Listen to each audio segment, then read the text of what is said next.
We remain steadfast in our commitment in delivering local news that matters, stories that inspire, enriching the lives of Filipinos in the Philippines and across the globe. This is your GMA Regional TV. Buong puso para sa Pilipino.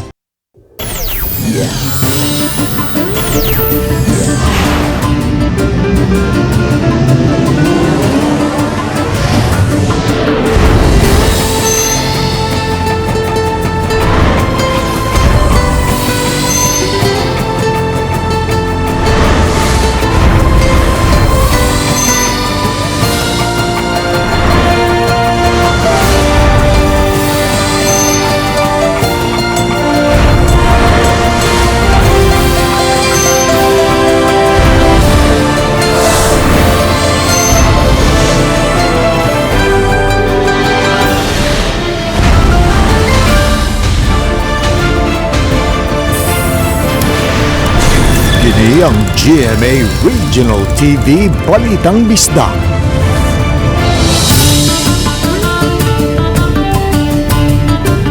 Maayong hapon, kini ang inyong GMA Regional TV Balitang Bisdak, ang bugtong kasaligan, kasandigan o kadangpan sa mga Bisaya. Ako si Alan Domingo. Nga maghatod sa labing dako og mga nagunang balita nga mahinungdanon sa Central ug Eastern Visayas, ako si Luan Merondina. Live din sa GMA Complex sa Dakbayan sa Sugbo, ako si Cecil Kibon Castro.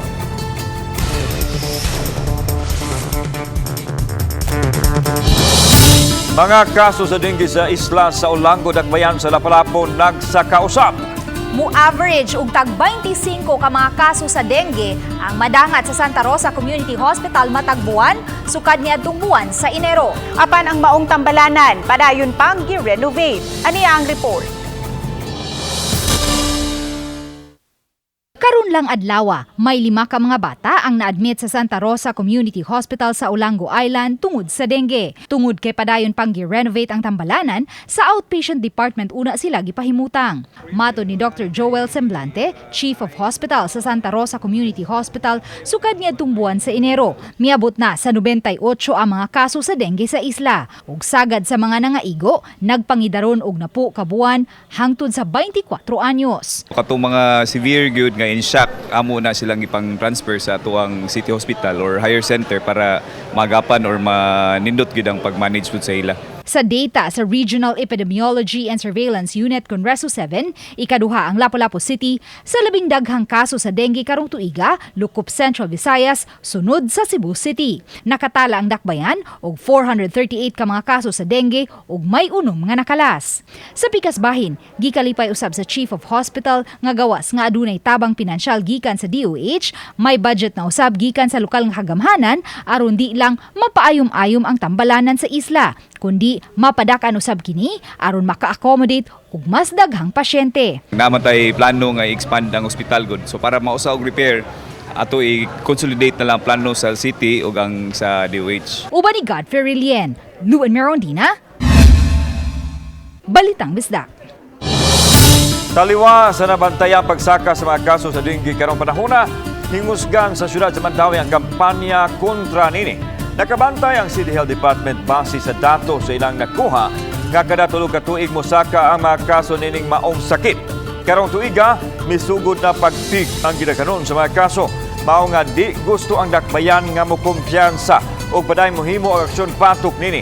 Ang mayor nanawagan sa katawhan nga hingusgan ang clean-up drive sa kabaranggayan aron makalikay sa mga lamok nga nagdala nining maong sakit. Makigtigom sab siya sa task force aron paghingusog sa dengue campaign activities. Sugdan ang rehabilitasyon sa Taytayan sa Mananga, sa Dakbayan sa Talisay, ugma sa gabii. Pagsirado sa Taytayan, himuon. Ani ang report ni Femari Dumabo. Gipahimangnuan na sa City of Talisay Traffic Operations Development Authority kon City Toda ang mga motorista ug katong adunay mga katuyuan ugma sa gabi nga moagi sa Mananga Bridge sa pagplano sa ilang mga lakaw. Kay sugod sa alas 9 sa gabi hangtod sa alas 4 sa kadlawon, sirad-an ang usa ka habig sa Taytayan. Unang trabaho ng parte nga padung sa bagatang bahin sa probinsya sa Sugbo. Duha ka siman ang target sa DPWH nga mahuman ang proyekto. Ila kining aspaltuhon isip ka bahin sa rehabilitasyon sa Taytayan. Una nang nipaibaw ang DPWH 2nd Engineering District nga doon na kini budget nga moabot sa 5 milyon pesos. Pagka alas 5 ang takna sa kadlawon, ablihan na ni siya balik.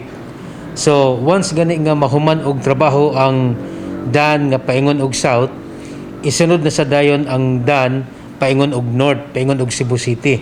Usa sa napadlantawan sa City Toda mao ang posibleng pagdaghan sa mga sakinan nga moagi sa SRP. Ilabi na ugma sa gabi tungod sa mga manguliay ug mangbakasyonay sa probinsya karong weekend. Mao ang gipangandaman na usab kini sa City Toda.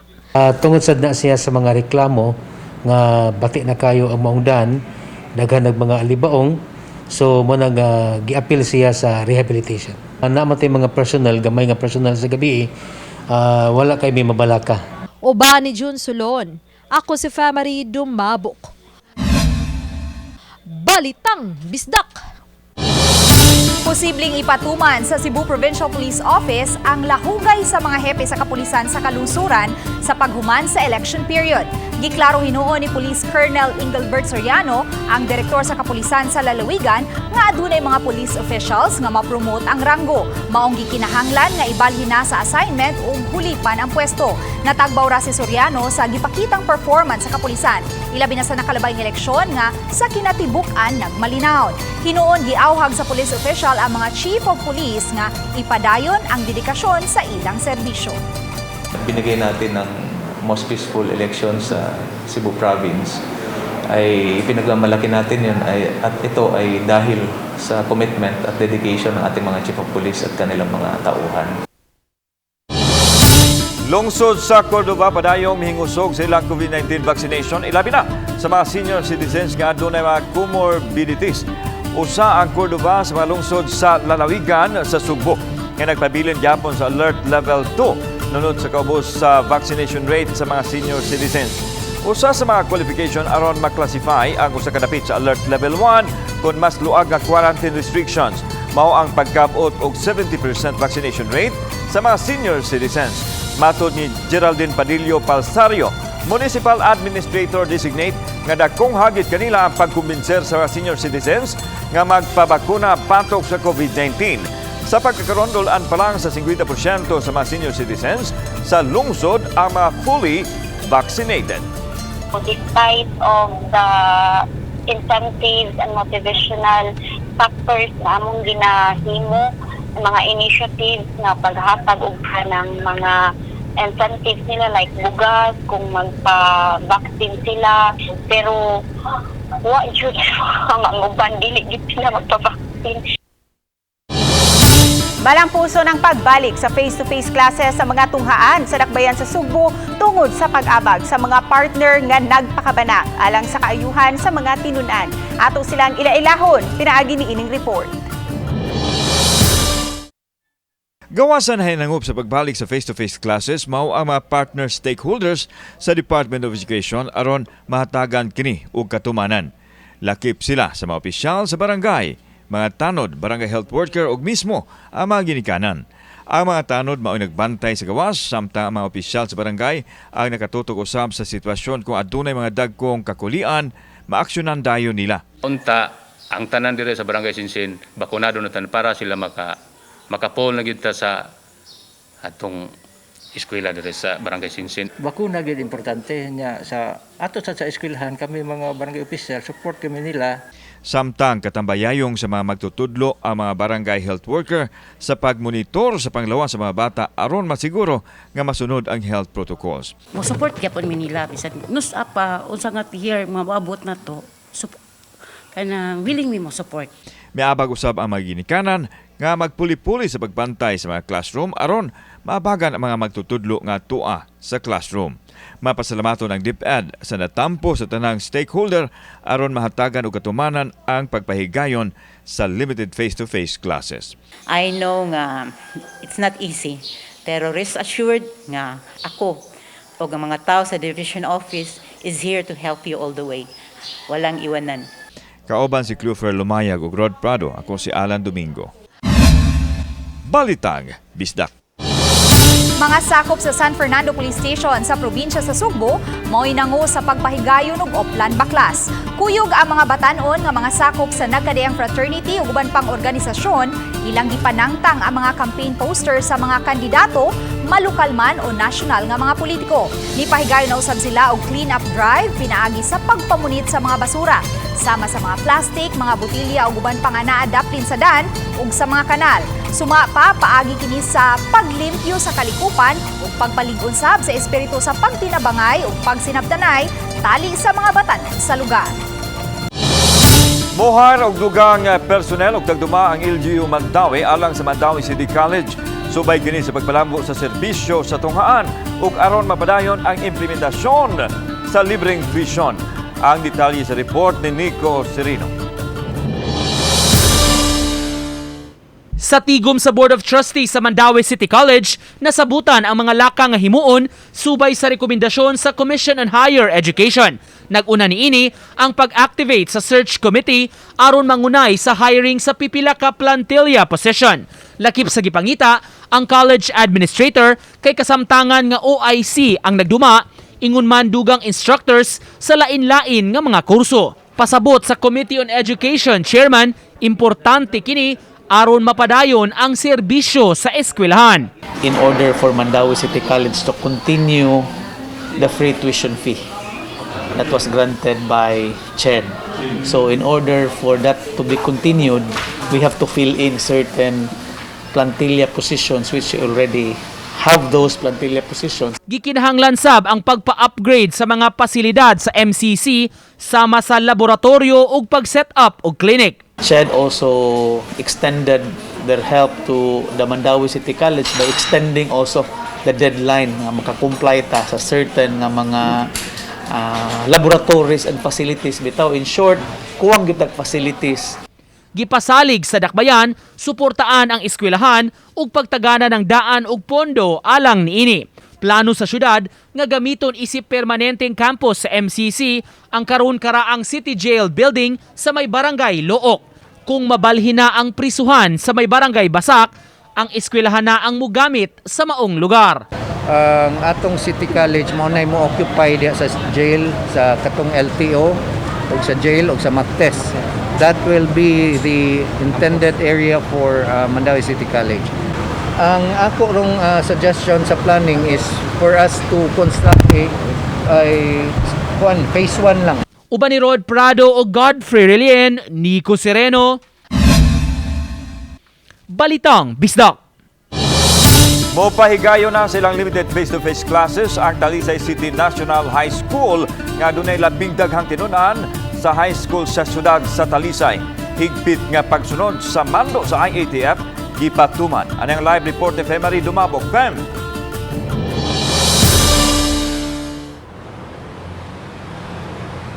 Yeslan gawa sa pag-andam sa mga building o sa lawak ng gamiton pinasubay sa health protocol. Gahapon natul sa dry run ang mga tinunan ang gipaubos sa psychological, first aid and mental health monitoring human nga dul-an usab sa duha ka tuig nga wa sila makasinati sa face-to-face classes. Karong Lunes na buksan ang Talisay City National High School sa ilang mga tinunan nga sagad gikan sa barangay poblasyon, dumlog ug silingang mga barangay. Sa kapin 5,000 ka mga tinunan, 138 kanila gikan sa grade 10 o grade 12 ang unang makapahimos sa limited face-to-face classes. Matag simana dungagan kini og laing 50 ka tinunan hangtod nga tanang grade level makapatuman og limited face-to-face classes. Kay kaning atong grade 10, mosulod ni sila sa more serious ang senior high school nga kinabuhi. Wherein kailangan mo-align na sila sa ilahang major sa TLA in grade 10 going now to senior high school. Ang grade 12, TVL, gi-priority namo nga mobalik. Kay pipila sa atong mga laboratory nga naa sa eskwelahan nga dili mahakaya mahimo sa balay. Gikan sa pagsud sa gate hangtod na sa mga lawak, anaagi mga disaster risk reduction officer nga nagdala og megaphone aron mo'y mopahinumdum sa mga tinunan nga kanunay mosunod sa health protocol. Sama sa uban, gisunod ang one entrance ug exit. Anay alcohol, free face mask, o box di inihulog ang health monitoring form sa gawas sa classroom. Sa usa sa mga lawak sa senior high, ang desk nga alang unta sa duha ka mga tinunan, usa na lang ang mo-occupy. Sa mga laboratories, gipaniguro usab nga mapatuman ang health protocol. Sa 16 ka mga edipisyo sa mga eskwelahan, 5 lang una ang gigamit ug matag corner makita ang washing area. Gahapon gihimo na ang dry run ug makita sa panagway sa mga tinunan ang excitement. Pipila sa mga ginikanan ganahan man sa face-to-face classes. Apan ano nagyahapon sila'y kahingawa. Okay ra pod ko face-to-face basta follow lang sa protocol. Namgiuban sa mga estudyante nga dili ra ba magmask na igabot na sa gawas nga magtapok-tapok mao ra sa akong nakuanan bang. Ang mga magtutudlo na ginaminam na usab nga face-to-face na silang makatudlo. The teachers are very much excited to welcome back the students. Although it's just limited, we only limit it to a few students. However, we feel like this is the beginning to allow the students to come back to the classroom. Samtang uban sa kapin 4,000 ka mga tinunan padayon gihapon sa ilang blended learning. Maong mapaabot gihapon ang daghang tinunan o ginikanan nga moadto sa eskwelahan aron pagkuha sa ilang mga modules. Laan ang Talisay City National High School ang nakigalayo na sa Talisay City Police ug sa City Toda alang sa seguridad sa mga tinunan ug sa posible unyang masinati nga paghuot sa dagan sa trapiko diha sa daan sa gawas sa eskwelahan. Samtang matag adlaw kada human sa klase himo ng disinfection ug misting aron makalikay sa virus bisan unsang kagaw ug sa posibleng lamok nga magdala og sakit nga dengue. Lan, Daghang salamat, Femari Dumabo.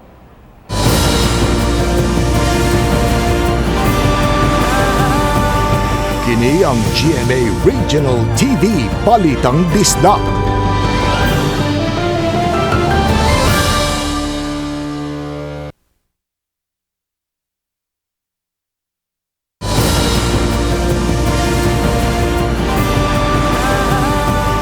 Kini ang GMA Regional TV Balitang Bisdak. Leader sa grupong gialigahan nga nagsamok sa gipahigayong misa sa piyesta sa Barangay Mandalungon lungsod sa Barile. Mihatag siyang habig sa nahitabo. Hugot niyang ipanghimakak nga usa ka kulto ang ilang grupo. Sayra nato ang istorya nila pinaagi nining report. Sa unang higayon nagpa-interview sa GMA Regional TV Balitang Bisdak sa social media si Jerome Villarin. Siya ang lalaki nga naa sa video nga gidakop sulod sa simbahan kay matud pa nagsamok atol sa gipahigayon nga misa sa Mantalungon lungsod sa Barile. Nakagawas na siya human nakapiyansa sa kaso nga gipasaka kaniya ngadto sa MTCC Barile. Nagpaila si Villarin nga usa ka mananambal ug ang iyang mga tinambalan ang kauban niya nga niadto sa simbahan. Gipanghimakak niini nga kulto ang ilang grupo tungod kay mga binunyagan man kuno sila nga Katoliko. Gani siya kanhi usaman kaalagad sa simbahan. Nasakit sila sa pagsalikway kanila sa pari nga wa mo pasulod kanila sa simbahan ug giyama-yamaan pa kuno ang ilang pagkatao. Og pari ka, di ka kahimo og pong laway si katao nimo. So abot sa punto na nanimba may kagisirad-an may sa pultahan. Kung nakita na din sa video, sir? Yeah, oo. Primero na, gisirad-an may diya na gawas ng luhod. Nakita niya, sir? Yes. Pag ikaduha, maulang ihapon, nga si iyaming abugon. Dili lang kuno kini, kausa ka higayon na hitabo, busa na hitabo ang pagsaka sa ihang tingog sulod sa simbahan apan giklaro niya nga wa pa magsugod ang misa ni adtong tungura. Usa naka-trigger ato sa nga medyo ni taas imuhang tingog.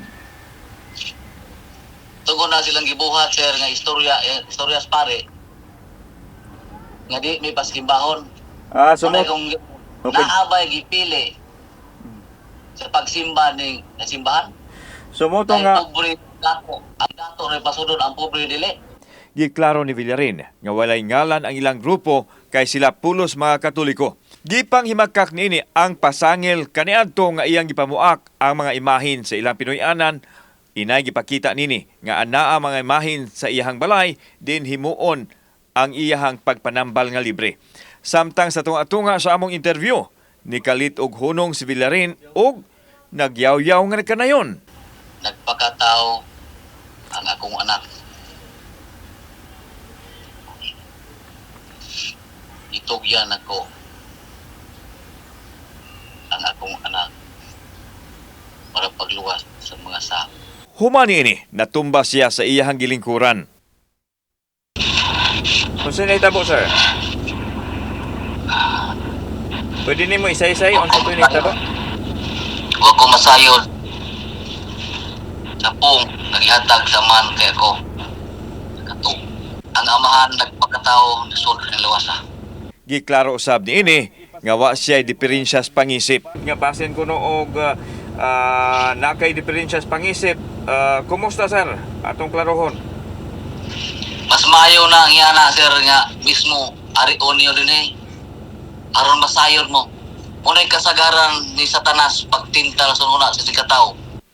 Samtang padayon ang pagsuporta sa mga followers kang Villarin, gani ang uban nituyo pa pag-anhi sa GMA aron magpa-interview aron pagdipinsa sa ilang leader. Dili si Jerome ang among gianhi pag-support, kung dili ang Diyos Amahan.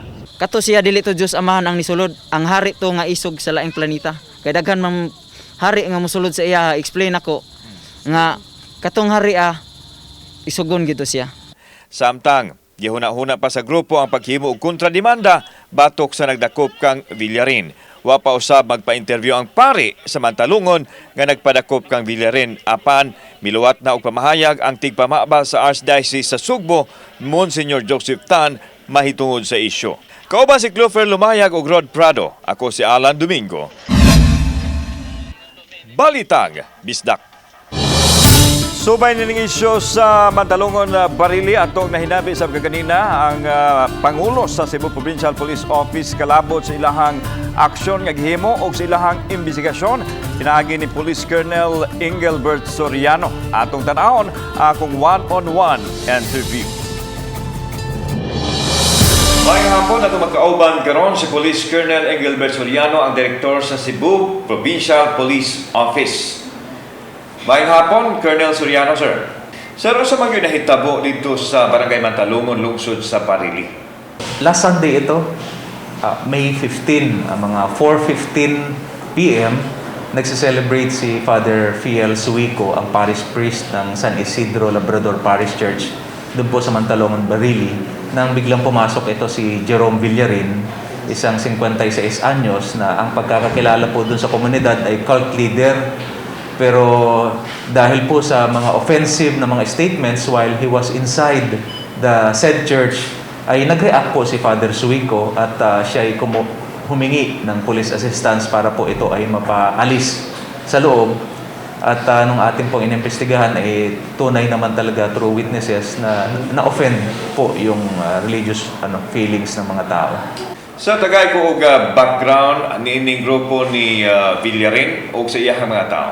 Ang investigation po natin ay walang sariling simbahan ito, pero kilala siya sa komunidad dahil ito ay taga-Barili din na parang lider-lideran ng isang grupo dun, more or less 20 na katao na may medyo iba yung takbo ng paniniwala ba.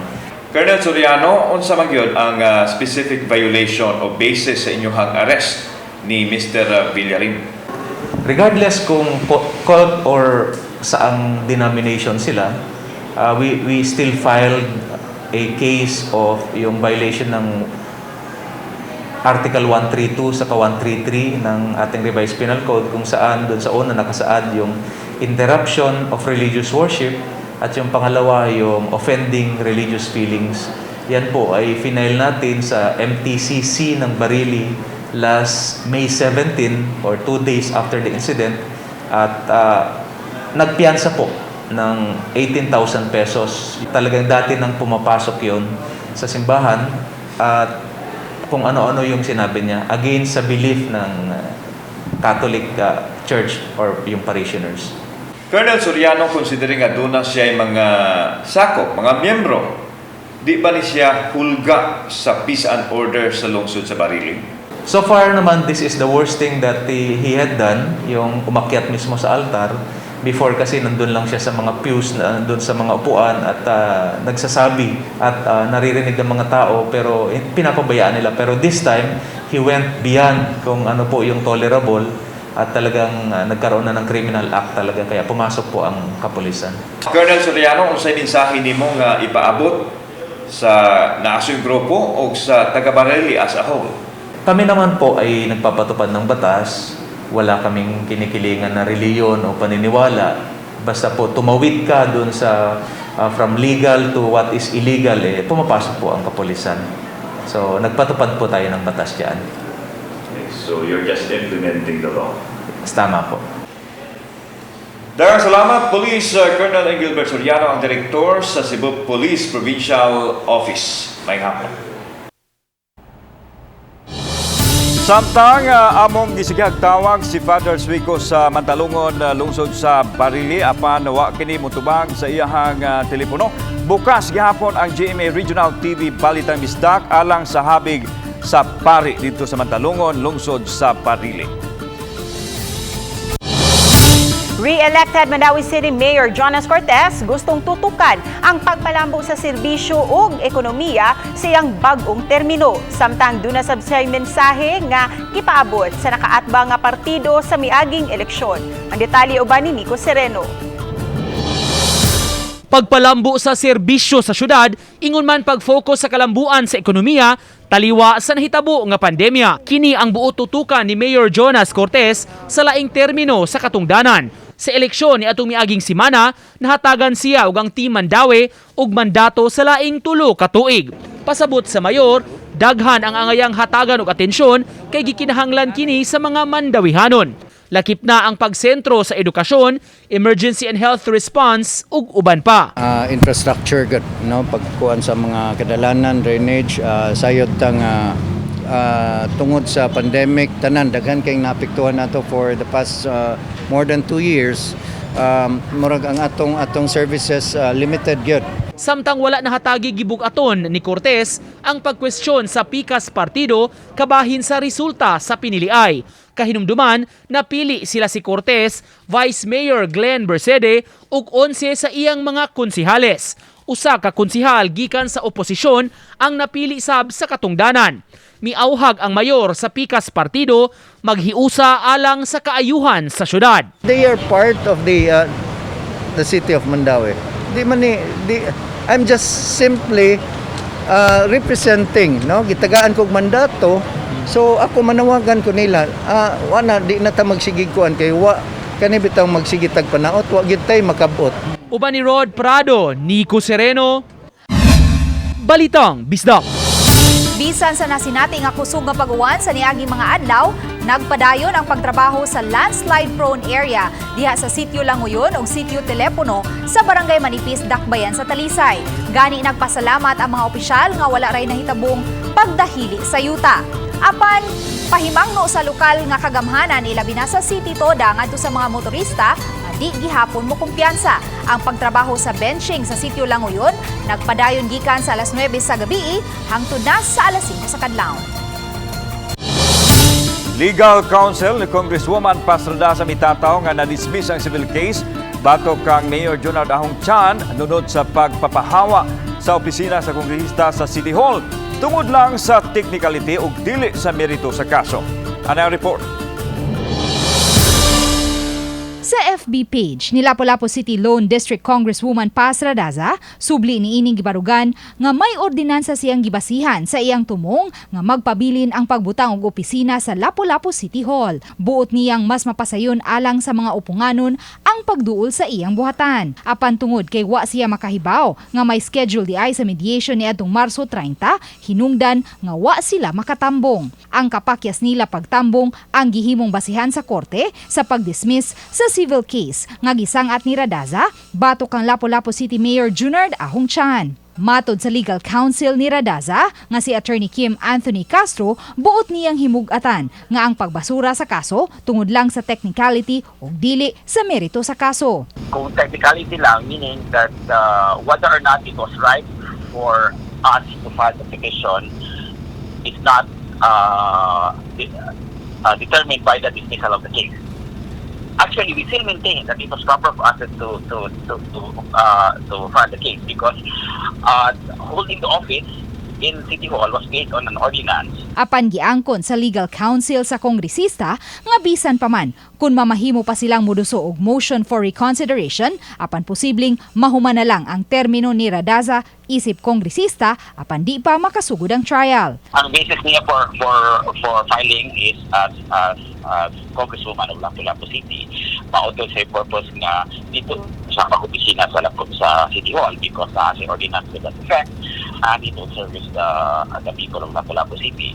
But considering that ang iyang term will expire at the end of June, wala na siya isusunod office in City Hall. Uban ni Godfrey Rilien, Luan Merondina, Balitang Bisdak. Mga kapuso, kulbahinam kaayo ang panagsangka karong Domingo sa Letran Knights ug Mapua Cardinals. Daghan ang mga nag-atang kung kinsa gayud kaha ang mulangkat sa kampyonato. Ang mga player nga nanghawd sa team atanganan usab kaayo sa ipakita na usab nila nga labok ug mga puntos. Busa mga kapuso ayo si Piata ang Battle of Intramuros karong Domingo, May 22 sa alas 3 sa hapon live sa GTV ug sa GMA.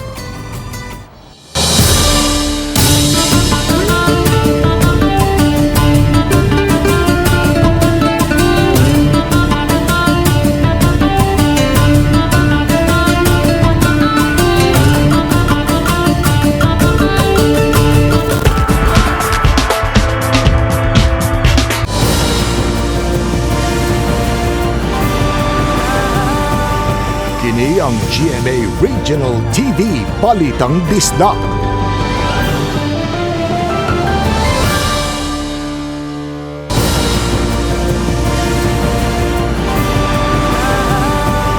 Kini ang GMA Regional TV Balitang Bisdak. Mga tricycle driver sa dakbayan sa Talisay naningil na kung asa na ang ipasalig nga fuel subsidy gikan sa kagamhanang nasyonal. Anang report ni Femery Dumabo. Kining linya sa mga tricycle driver nga dunay rotang Talisay City Hall padong Barangay Tangke, nakahatag sila mga pangan ngadto sa buhatan sa City Toda. Alang kini sa gipasalig sa Department of Transportation nga tag 6,500 pesos nga fuel subsidy. Apan pangutana karon sa mga driver kun madawat ta ba nila ang maong subsidy, ilabi na nga hapit na matapos ang Mayo. Maghinaot sa mga maabutan may diriba kay kang ubang lugar na naman. Ya Mandawi nakadaot ng Lapu-Lapu, ya diri dapit sa mga South Province. Para makatabang-tabang sa dasamuang kuan ba, kalisod nga mahal ang gasolina. Ilang panghinaot nga mahatag na kini sa dili pa mahuman ang termino ni Presidente Rodrigo Duterte. Netong Abril 28, 1,100 ka mga pangan sa tricycle driver sa Dakbayan ang nasumite sa City Toda ngadto sa Talisay City DILG. Mato de City Toda Head Joy Tumulak, giingong ana-ana sa Central Office ang maong listahan. Ang DILG Talisay mo send og copy ngadto sa Provincial DILG unya ang Provincial DILG mao ni mo submit ngadto sa region. So ang update namo karon gi-submit na sa Central Office sa DILG ang maong nga mga pangan. So nagpaabot na lang mi. Gani mubo nga panahon lang ang gihatag sa DILG ngadto sa City Toda aron pagkuha sa mga pangan og rekisitos nitong Abril. Hinungdan nga sugod daw sa bang City Toda sa pagdawat sa mga pangan ug mga requirements sa driver aron ilang maduso usab sa Talisay City DILG ang second batch. Doon ay notice nandaan ang DILG, ang Talisay DILG nga kung doon ay mo submit nga mga pangan adto na sila sa second batch. Uban ni June Solon. Ako si Femery Dumabok. Balitang Bisdak. Laing garbo sa Sugbo ang nanghawd sa Civil Engineering Licensure Examination 2022. Siya si Angelo Hinaya Sige, produkto sa Cebu Technological University Main Campus nga nag-top 6 sa maong pasulit human nakakuha og 92.6 nga rating. Iyang gipasabot nga ang iyang maguwang nga lalaki mo'y usa sa mga nagtukod kaniya aron nga mamaayo sa kurso nga Civil Engineering.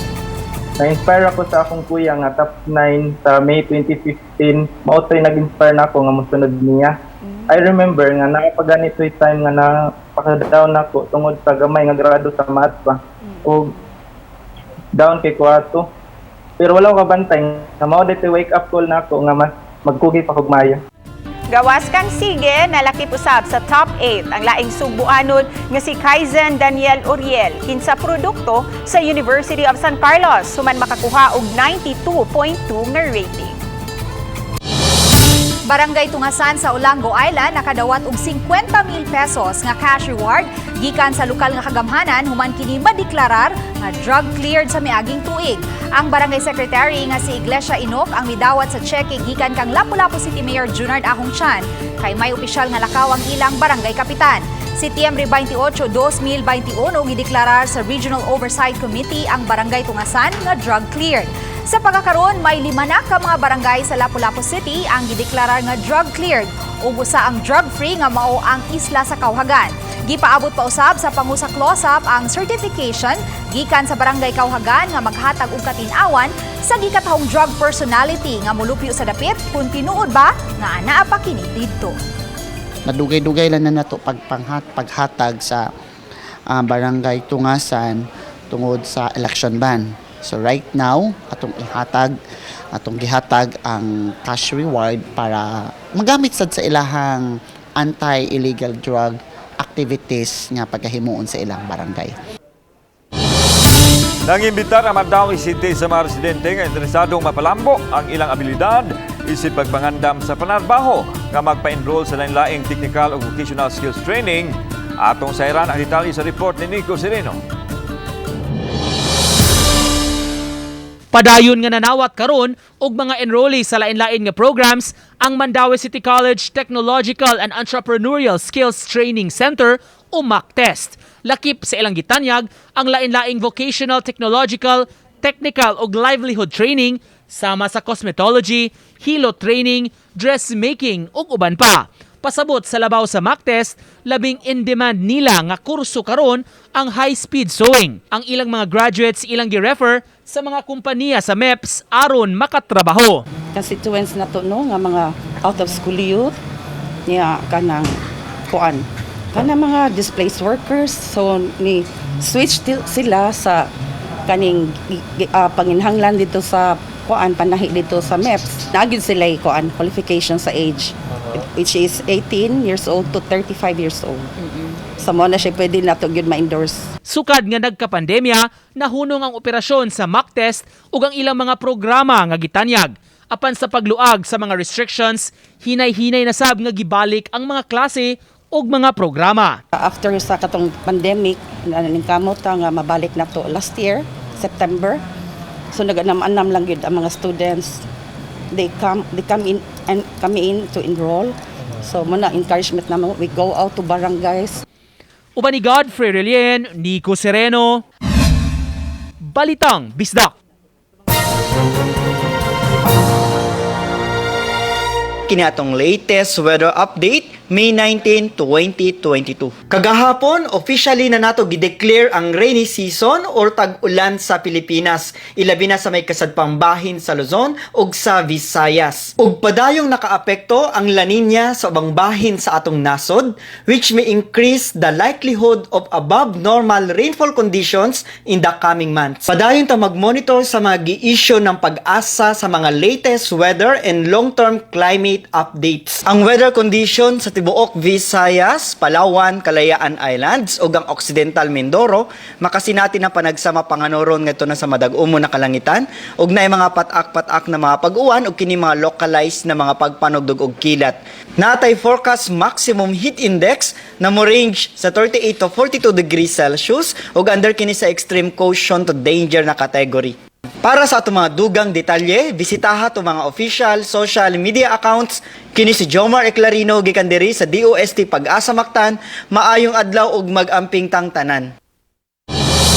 Mga klase sa Alta Vista Elementary School sa lungsod sa Poro Camotes sa gym una gipahigayon tungod sa padayong paglihok sa yuta. Ania ang report.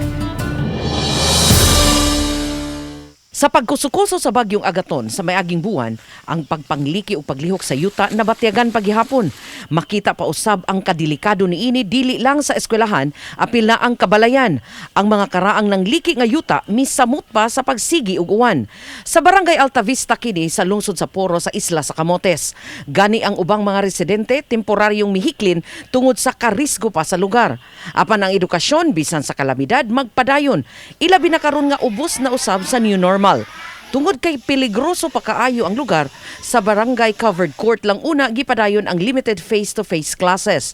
Base usab kini sa rekomendasyon sa MDRRMO. Wa kini igsapayan sa mga magtutudlo o mga estudyante. Madasigon gihapon sila nga nagtudlo bisan adunay gamay sagol nga kahingawa sa sitwasyon. Kini aron lang daghan gihapon ang makatunan sa kabataan. Hinuon wa man sila napasagdan kay suportado sa lokal nga kagamhanan ang ilang panginahanglan sama sa tent ug uban pa. So bisan pa man sa kahagipot ug kalisod sa atong sitwasyon, atong gipaningkamutan gihapon nga masunod ang mga minimum health standards and protocols aron nga mapadayon natong hapsay ug luwas ang atong mga kabataan sa ilang limited face-to-face classes alang sa kapinbuwan na lang pagpaabot before kita mag-graduation. Uban ni Clans Gabutin ug Rod Prado, Chelo Valiana, Balitang Bistak. Sugbuan ang Kapuso singer The Clash Season 3 Grand Champion Jessica Villarubin gihangop sa iyang mga fans sa iyang homecoming concert. Samtang selebrasyon sa iyang adlaw na tawhan na puno sa musika, kalingawan ug chika. Ato siyang pangumustahon pinaagi sa report ni Mark Reggie Abella. You know they'll always have something to say about the way you talk about the way. Gihalaran ni Cebuana Kapuso singer Jessica Villarubin ang iyang mga fans og kanta sa iyang single album nga Beautiful atol mismo sa iyang adlaw na tawhan. Kini agi og pasalamat sa way puas nga suporta sa iyang mga fans ilabi na sa kalampusan sa iyang The Clash journey. Ang The Clash Season 3 Grand Champion nalingaw sa mga duwa kauban niya mga fans.